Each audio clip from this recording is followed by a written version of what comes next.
Bonjour à tous, notre débrief Moto Axe suite au Grand Prix Charles-Calmet du Mans au circuit Bugatti.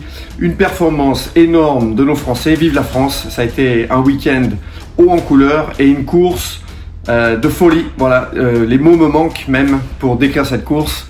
Donc on va faire notre débrief. On va commencer par Jack Miller. Alors Jack Miller, il a complètement retourné sa saison, hein, la deuxième victoire d'affilée suite à la victoire de Jerez. C'est des conditions qu'il affectionne beaucoup. Mais Jack Miller, la saison avait mal démarré. Et là, clairement, au Mans, il s'est imposé. Il a imposé son rythme en début de course. Il a su surtout vraiment très bien gérer la deuxième partie de la course avec les pneus pluie.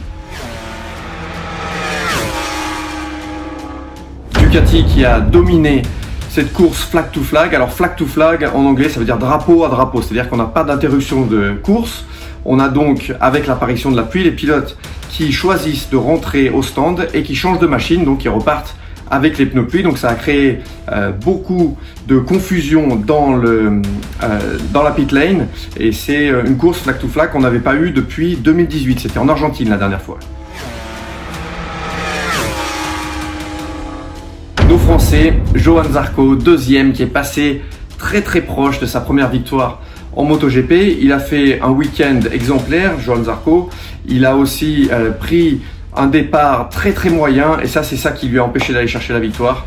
Il n'est pas parti très bien. Les premiers tours, il a perdu pas mal de temps. Par contre, une fois qu'il est passé avec sa machine en pneu pluie, là c'était une démonstration de Johann Zarco. Il est remonté sur le leader Jack Miller. On a cru pendant un moment qu'il allait pouvoir aller le chercher, mais il a manqué un petit peu de tour. Johann Zarco, une performance très solide à domicile. Fabio Quartararo monte aussi sur le podium, la troisième place.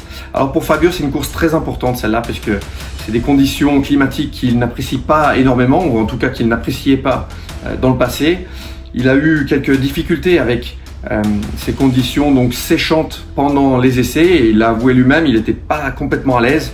Donc là, un podium pour lui dans ces conditions, c'est de très bon augure, bien sûr, pour le championnat, puisqu'il reprend la tête du championnat, pour un point d'ailleurs. Mais c'est aussi de bon augure pour la suite de sa carrière et pour la suite de la saison. Ça va lui donner de la confiance si jamais ces conditions devaient revenir sur un autre GP.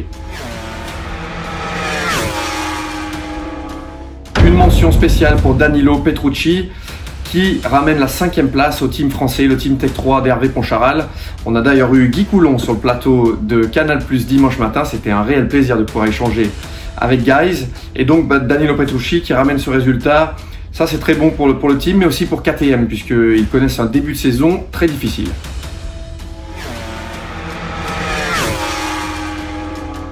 Chez Suzuki, une déception double. Pas de pilote à l'arrivée, des chutes. C'était bien parti pourtant pour Alex Rins, qui partait loin sur la grille de départ, mais qui était remonté comme une balle sur les premiers tours. C'était bien parti aussi pour Joan Mir. Malheureusement, ils se sont piégés par les conditions et donc c'est 0 point pour Suzuki pour cette course. Donc chez Suzuki, ça fait plusieurs courses qu'on montre beaucoup de vitesse, mais que ça va pas au bout. Donc voilà, on espère qu'on va pouvoir redresser la barre très bientôt.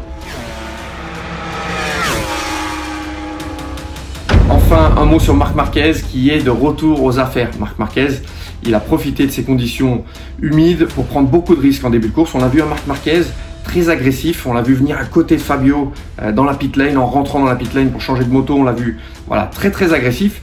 Ça, c'est des signes que Marc Marquez, il est en train de revenir à son niveau petit à petit. Il ne faut pas oublier qu'il a été absent pendant plus de 9 mois. C'est seulement sa 3e course donc depuis son retour, après Portimao et Jerez. Donc Marquez, il revient petit à petit et je pense que là, ça ne va pas mettre longtemps avant qu'il puisse accrocher un nouveau podium.